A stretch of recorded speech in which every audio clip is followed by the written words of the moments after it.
Hey YouTube, just got my bike back from the shop and I'm here to do a quick bike check. So, start out, I got the Kinkbold 50, whatever it's called, stem, Animal Edwin grips,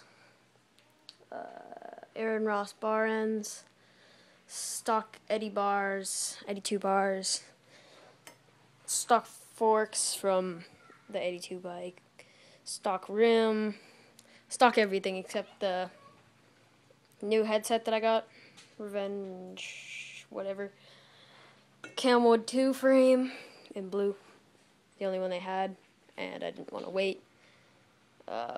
New fit cranks, a new chain wheel, I don't know if you can see it, there it is, KMC, like Drop Buster or something like that, I can't remember the name. Shadow Conspiracy pivotal plastic seat, Kink gold seat post. Thing's pretty crappy. I don't like it. And oh yeah, Primo Dirt Monster tire. Fit fatty tire on the back, and that's it.